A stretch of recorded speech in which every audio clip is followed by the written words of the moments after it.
Hi everyone, welcome to my case study for week 8. My name is Matthew Crowe. I want to start with a quote. If our desire for justice is not rooted primarily in the pursuit of restoration, then reconciliation will be nearly impossible to achieve. It is precisely because grace is undeserved that makes it grace. Now, the responsive scenario I've chosen is your son or daughter displays chronic misbehavior. The planned response is effective statements. Now, obviously, this is a hypothetical situation. I could never imagine either of my daughters misbehaving, especially not the youngest, who's 6 years old, but let's give it a try anyway. So the behavior would be refusing to go to school in the morning. And this behavior manifests itself in ignoring clear instructions, refusing to follow instructions, using threatening or deliberately hurtful language, crying, refusing to move. Now, what approach should be taken? Well, I've chosen effective statements, which are the most informal along the restorative practices continuum. Now, the term effective statements is just another way of saying expressing your feelings or sharing impact. Now, before the behavior occurs, how can we build a positive tone? Well, through the daily use of effective statements, specifically those which acknowledge positive behaviors, give feedback with a personal dimension, share feelings, and the impact of positive behavior. Now, let me show you what that would look like. This will look like, wow, I'm feeling so amazed by the way you're getting ready. When you do these things on your own, it means I can finish the work I need to do. Another example might be, Daddy is always happy to help you with something you can't do on your own. You can always ask me for help. But when you can do it but don't want to do it, it means Daddy can't finish what he needs to do. And so I have less time for the fun things together. So we're building before the behavior a positive tone on a daily basis, expressing how I feel, the impact of positive behavior, and how that helps our relationship. Now, after the behavior occurs, so during a scenario, how do we respond with effective statements? Well, using threats of punitive responses, such as if you continue to misbehave, the consequence will be, or that's enough. This is not how a 6-year-old should behave. Again, purely hypothetical. Now, these only add fuel to the fire. Okay, they don't help the situation. So how would using effective statements look? Well, an example might be, I can see you're feeling upset. That makes me sad because I love you. Is there something I can do to help?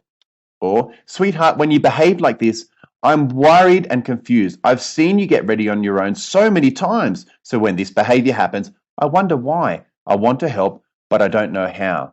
So acknowledging the feelings, sharing the impact of that behavior, and the desire to restore relationship. Now, after the scenario, so when we revisit what has already happened, might look like, sweetie, do you remember what happened this morning? I was really upset and confused about why you were so angry. Can you help me understand why? Can you think of how we can have a better morning tomorrow? Again, acknowledging what happened, acknowledging the impact of that behavior on my feelings, and the desire to restore relationship. Now, some conclusions. What we need to ensure is that the child has the opportunity to share their feelings and also hear our feelings. That way, the child will recognize that it is not simply rules or expectations that have been impacted, but the relationship. It's important to ensure that statements separate the behavior from the child, the deed from the doer. This will help the child to see that it's not who they are as a person, but a behavior they can change. By using effective statements on a daily basis, we build a positive atmosphere where expectations become clear and unspoken. The relationship between the child and ourselves will have stronger connections of empathy.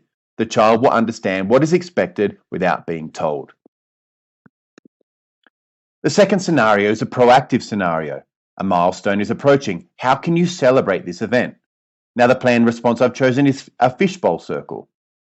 What we are facing at the moment is figuring out how to organize an event where we celebrate students' birthdays and everyone feels valued.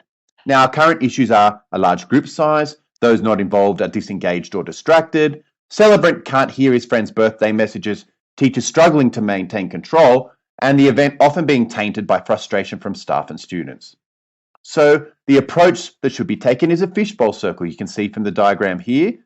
A fishbowl circle is an effective way to use circles with a larger number of participants. A common variation leaves one chair empty on the inner circle. Only those on the inner circle are permitted to speak.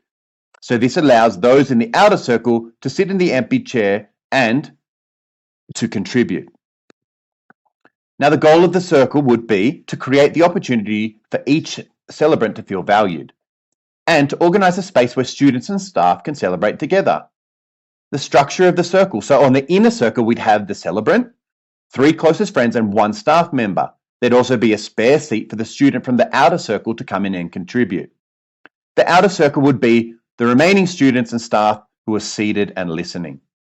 Some questions for the inner circle to answer for the celebrant would be, what is something you like about the celebrant? Or what is something the celebrant is really good at, so that they can give statements that build value within the celebrant. And at the conclusion of the circle, all the celebrants from the day will stand in the inner circle. The staff and the students on the outer circle will sing happy birthday.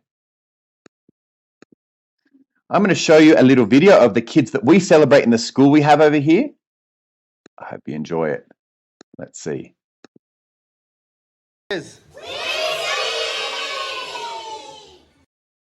So those are some of the kids that we celebrate at the moment. Thank you for listening to this case study. I hope it was helpful. Look forward to hearing yours. See you soon.